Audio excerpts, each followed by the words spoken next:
To get started, determine the placement of your posts, ensure sufficient mounting structure exists, and ensure that the maximum distance from the inside edge post to post is 64 inches.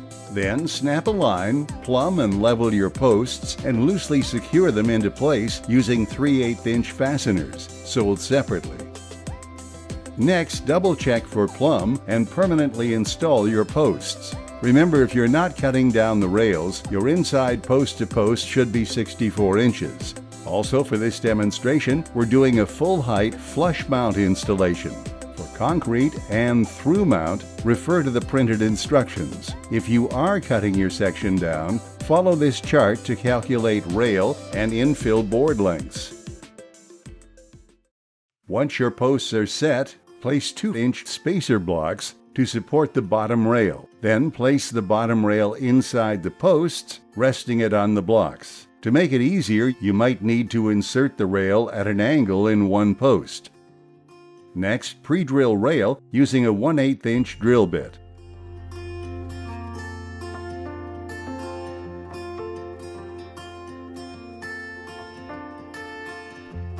Attach the bottom rail using two 3/4-inch hex head screws, making sure that the bottom screw is 3/4 of an inch from the bottom of the bottom rail and that the screws are 2 inches apart from each other. Then back out the top screw so that the channel is clear until the infill boards are installed. Repeat this on the other post.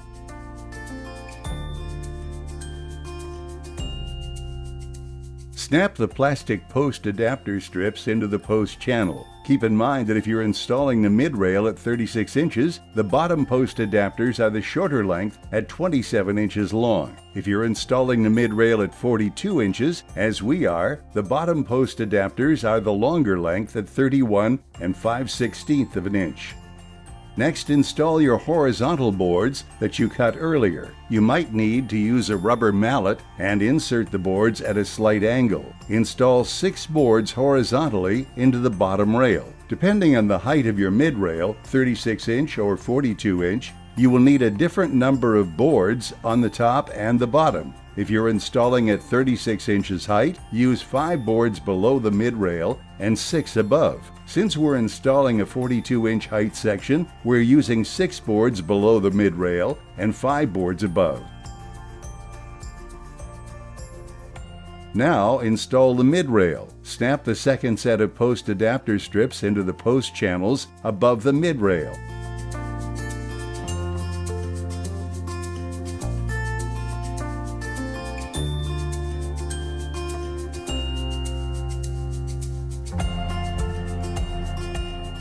Next, insert the remaining 5 or 6 boards, depending on your installation, over the mid-rail. Keep in mind that you may need to install your boards at an angle for easier installation.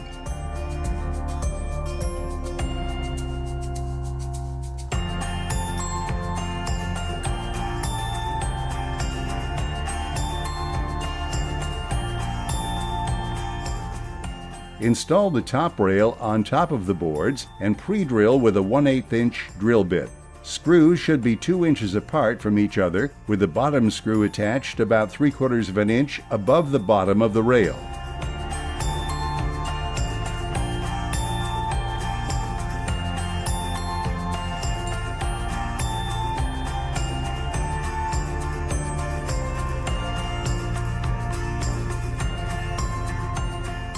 Screw all 3 rails into place at both ends of the rail through both posts by securing 2 screws through the mid-rail and 2 screws in the top rail at each end.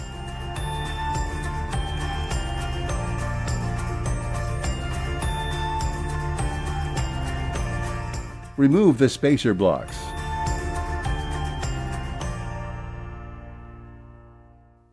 Install your screws so that they are distributed evenly between the top and bottom sections of the rail and on each end of the boards. Locate and refer to the screws midway between all 3 rails for best results. These screws will go into the channel aligned with screws used to lock the rails into place. Hold the screw cover strip approximately 6 inches from the top of the post and snap and slide, or use a soft rubber mallet to gently tap the aluminum screw cover strip into place. Hook one side of the cover and push down to snap the other side. Slide the cover down the post to hide the screws. Install a post cap onto the top of the post. Be sure that the side with the markings faces the screw cover. Also, you might need a soft rubber mallet for a firm fit. Assemble the post trim over the base plate. Take one side of the trim ring and push the plastic plugs through the holes underneath. Take the second half of the trim ring and push it together. Slide the trim ring over the plate for a finished look.